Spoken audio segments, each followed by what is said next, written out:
34 годишен маж од прилепското село Мажуриште починал откако во него удрило гром, потврдија од одделот за внатрешни работи Прилеп.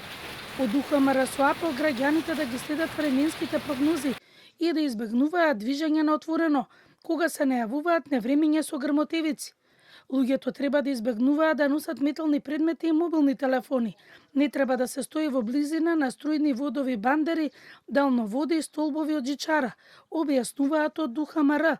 Навистина треба голема внимателност, да не се престојува на отворен простор под осамени дрва, да не се престојува во шума, во планина, значи на отворено покрај реки, речни долини, особено затоа што водата е одличен спроводник на електриситет.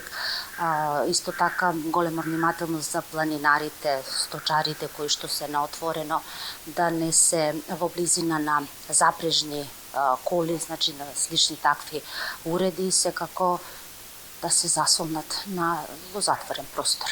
Од УХМР најавуваат дека нестабилно време ќе има и во наредните денови.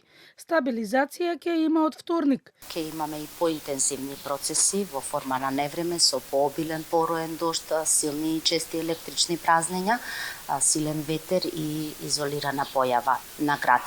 И во делови од Скопската котлина, во попладневните и во вечерните часови ќе биде нестабилно, со пороен дожд, грмежи и засилен ветер. И од Центарот за управување со кризи со предупредување на граѓаните да се внимателни со движење на отворено поради најава од нестабилно време.